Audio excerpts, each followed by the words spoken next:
Hello বন্ধুরা, সবাই কেমন আছো? আশা করি সবাই খুব ভালো রয়েছো। আমিও কিন্তু খুব ভালো রয়েছি। আজকে ভিডিওটা শুরু করলাম দুপুর থেকে। আমি তো প্রত্যেকদিন সকালের ডেলি রুটিন আমার সকালের গুড মর্নিং দিয়ে শুরু হয়। আজকে ভাবলাম গুড মর্নিং নয়, গুড আফটারনুন থেকে শুরু করি। সবাই তো মর্নিংয়ের ভিডিওটা দেয়, আর আমি দুপুরের ভিডিওটা দিচ্ছি যে দুপুরে আমার ব্যস্ততম দিনটা কিভাবে কাটে। মানে সকালে একটু যেহেতু দেরি করে ঘুম থেকে উঠি, তাই সারা দুপুর আমার ব্যস্ততম দিনে কাজ চলতেই থাকে। তার আগে সেরে নিই। আর হ্যালো বন্ধুরা, তোমরা নিশ্চয়ই ভালো আছো, আমিও কিন্তু খুব ভালো রয়েছি। আর তোমরা তো অবশ্যই জানো আমি একজন হাউসওয়াইফ, তাই আমি বাড়ির সংসারের যা কাজকর্ম করে থাকি সেগুলোই তোমাদের সঙ্গে শেয়ার করি। তো আমার ব্লগটা কেউ স্কিপ করো না, সবাই কিন্তু পুরো ভিডিওটা দেখো। পুরো ভিডিওটা দেখার অনুমতি রইল। আর আমার ব্লগে সব বড়োদেরকে জানাই অনেক প্রণাম, আর ছোটোদেরকে জানাই অনেক ভালোবাসা। তো এখান থেকে শুরু করছি, তো চলো তোমরা দেখতে থাকো আজকের ব্লগটা কেমন হচ্ছে। আমি কিন্তু ওপরের ঘরের আমার রান্না বান্না সব কমপ্লিট হয়ে গেছে। আর তারপরে এবার আমি কিন্তু খেতে দেরি, হাসবেন্ড একটু দেরি করে আজকে কাজ থেকে আসবে। আজকে খেতে হয়তো 3-4টা বেজে যেতে পারে। তাই আমি সারা দুপুর কি কাজ করি সেইগুলোই তোমাদের সঙ্গে শেয়ার করছি। সকালের কাজ করা তো ঝাঁট দেওয়া, বাসন মাজা, ঘর মোছা, আর হচ্ছে টিউশন পড়ানো, তারপরে তোমার টিফিন বানানো, আর হচ্ছে রান্না বান্না করা, এই অবধি ভিডিওটা দিয়ে থাকি। আর এরপর থেকে দুপুরের যে ভিডিওগুলো, ওগুলো যদি আমি দিই, ভিডিও কিন্তু অনেক লং হয়ে থাকবে। আমি জানি তোমরা কিন্তু এই ভিডিওগুলো দেখবে না, তাই জন্য ভাবছি একদিন আমি দুপুরের আফটারনুনের ভিডিওগুলো তোমাদেরকে দেব। মর্নিং ভিডিওটা আজকে দিলাম না। আর দেখো আমি কিন্তু চলে এসেছি, কিছু জামা কাপড় ছিল, ওই জামা কাপড়গুলো সব আমি গুছিয়ে নিয়ে পাট করে কিছুটা ওখানে রেখে দিলাম সিঁড়ির কাছে, আর কিছুটা নিয়ে চলে এসেছি রুমে। যেহেতু কিছু জিনিস হচ্ছে আমার রুমে, এগুলো গুছিয়ে রাখবো। এগুলো সব বালিশের খোলা, এগুলো কালকে কেচেছিলাম আজ অবধি ভালো করে, কালকে অর্ধেক শুকনো হয়েছে, তারপর রাতের বেলা তুলে রেখে দিই, আবার সকাল থেকে রোদে দিয়ে দিই। আর এখন দেখো দুপুরে কিন্তু আমার পুরোপুরি একদম শুকনো হয়ে গেছে। আর ওগুলোকে তুলে রেখে দিয়েছিলাম একটু ঠান্ডা হতে, এখন ভাবছি ওগুলো সব পাট করে হচ্ছে আলনার ভেতরে আমি সব পুরে রেখে দেবো। আমার একটা বক্স আলনা করা আছে, সেই বক্স আলনায় ছোট্ট একটি বক্সরা করা আছে। আর টুকটাক জামা কাপড় ওখানে রাখি, নিত্য প্রয়োজন কাছাকাছি একটু দোকান বাজার যাওয়ার জন্য যেগুলো পরে থাকে সেগুলো ওখানে রেখে দিই। সেগুলো আর বড় আলমারিতে বারবার ঢোকাই না, বের করি না, তাই ওগুলো ওখানেই রাখি। তাই এই কুর্তিটা দেখো কেচে নিয়েছি, নিয়ে ওটাকে ভাঁজ করে এবার ওই বক্স আলনার ভেতরে রেখে দেবো। আর বালিশের খোলগুলোকেও পাট করে নিয়েছি। তো চলো আজকে আমার ব্লগটা কিন্তু কেমন হচ্ছে তোমরা অবশ্যই কিন্তু কমেন্টে জানাবে।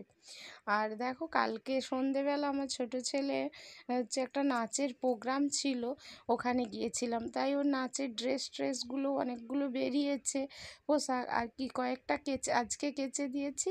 আর যেগুলো ওই যে কোমর বন্ধনী আর সাইডে যেগুলো নেয় ওইগুলো হচ্ছে স্যাশটা, ওইগুলো হচ্ছে কাচিনি, ওইগুলোকে ভালো করে পাট করে গুছিয়ে রাখবো। তাই আমার একটা ওর নাচের সব ড্রেসের এই স্যাশ বলো, মালা বলো, আর হচ্ছে কপালে টিপ দেওয়া, এগুলো আমি একটা বক্সের মধ্যে যেগুলো সাজের জিনিস ওই একটা বক্সের মধ্যে আমি গুছিয়ে রেখে দিই।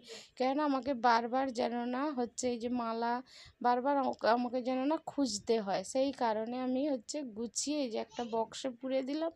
এবার বক্সটাকে আমি কোথায় রাখি, ড্রেসিং টেবিলের মাথার উপর রেখে দিই। এই যে আমার ড্রেসিং টেবিলটা রয়েছে দেখছো, ওর উপরে আমি এই বক্সটাকে রেখে দিই। যখন নাচের প্রোগ্রাম হবে ওই বক্সটা পেড়ে নিলাম, দিয়ে ওর মেকআপের জিনিস সব ওই বক্সের মধ্যেই থাকে, দুটো বক্স করা আছে, ওর মধ্যে গুছিয়ে রাখলাম। এবার ওই বক্সটা বের করে ওর থেকেই সব ওকে সাজানো হয়। এবার দেখো ওখানে একটা আমার আর আমার হাজব্যান্ডের ছবি রেখেছি, সেই ছবিটা পড়ে গিয়েছিল, ছবিটাকে ঠিকঠাক করে দিলাম। আর একটা ছোট্ট ফুলের মানে রয়েছে, টব রয়েছে, ওইটাকে আর্টিফিশিয়াল টব, ওটাকে ওখানে সাজিয়ে দিলাম। এইভাবে আমার ঘরটা সাজানো থাকে। আর প্রত্যেক দিন যতটা পারি আমি কিন্তু গুছিয়ে রাখার চেষ্টা করি। এরপর আলনাটা গুছিয়ে নেব। আর আলনার কথা বলো না বন্ধুরা, প্রত্যেক দিন এই আমার বড় ছেলেটা আর হাজবেন্ড এরা হচ্ছে আলনা থেকে জামা কাপড় টানবে, টেনে আবার এমনি মিলে রেখে দেবে। আর আমাকে ওইটা প্রত্যেক দিন গোছাতে হয় টান টান করে।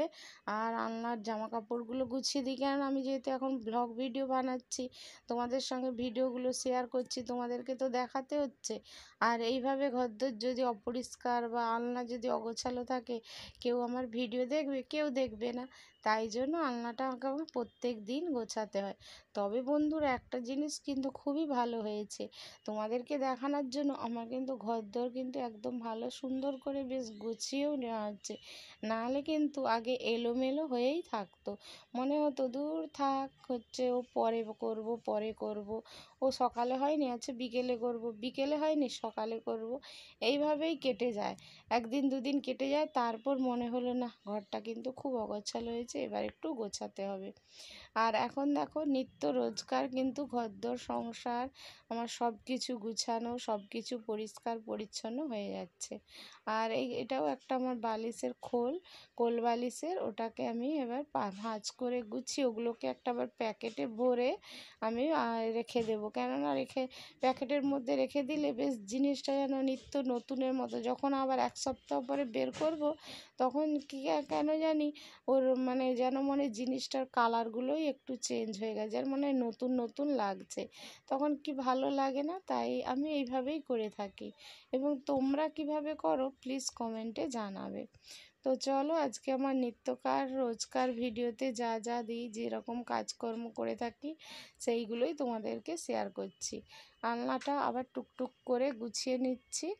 আর এটা আমার ওড়না, সব পাট পাট করে দেব আজকে। আর বন্ধুরা কয়েকদিন ভীষণ গরম পড়েছে, কি বলবো, আবার সেই আগের মতো গরম পড়েছে, অতিরিক্ত গরম, ভালো লাগছে না। আমাদের মতো মোটা মানুষ আমরা হচ্ছে কি করে এই গরমে থাকবো বলো তো?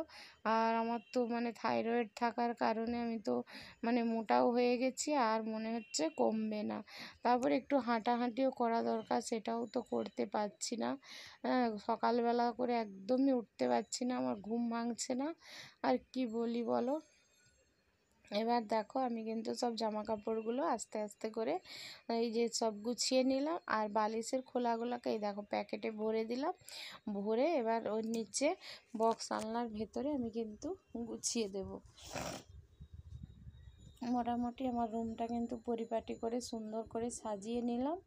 তো চলো বন্ধুরা দেখতে থাকো আজকের ভিডিওটা কেমন লাগলো। এই দেখো আলনার, এবার দেখো আলনাটা প্রথমে ঢুকিয়ে দিয়েছিলাম, তারপর বললাম না তোমাদেরকে একটু আমি দেখিয়ে দিই আমার আলনাটা এইখানে কি মানে কয়েকটা জিনিস যেভাবে গুছিয়ে রাখি, মাঝে মাঝে আবার টেনে বের করানো হয়, ওই জন্য ওগুলো আবার এলোমেলো হয়ে যায়। তাই ভাবলাম না আজকে ভালো করে সুন্দর করে ওগুলো সাজিয়ে নিই। আর দেখো একটা একটা করে সব আমি কিন্তু ভাঁজ করে পাট করে তাকটাকে সুন্দরভাবে সাজিয়ে নেব। তো চলো দেখতে থাকো। অনেক কিন্তু বক বক করছি, অনেকে ভাববে যে বক বক বক বক করছে, কিন্তু একটু তো ইন্ট্রো দিতেই হবে, একদম কি চুপচাপভাবে কাজ করা যায়? কাজ করা যায় না, তাই তো। আর আজকে যে কটায় ভাত খাবো জানি না, বলতেই পারছি না। হাজব্যান্ড তো আসবে মানে 3টের সময়, তারপরে হচ্ছে ভাত ও চান করবে, চান করে যখন ভাত খেতে বসবো তখন 3:30 বেজে যাবে। আর কিছু বলার নেই, আর হচ্ছে এই এত দেরি করে খেলে শরীরের পুরো 12টা বেজে যাবে। দেখো বক্স আনলার দুদিকে দুটো তাক করা আছে, এই যে কাঁচ, ঠেলা কাঁচ, ওদিকটা ঠেলে দিলাম আর এদিকটায় খুললাম। এই দিকেও দেখো কত কাগজ, যেগুলো আমাদের প্রয়োজনীয় দরকারি কাগজপত্র। আর আমার যে সেলফ হেল্প গ্রুপ করা রয়েছে, সেই সেলফ হেল্প গ্রুপের যে সমস্ত কাগজপত্র, বই খাতা, আমি সব এই দিকটাতেই রাখি।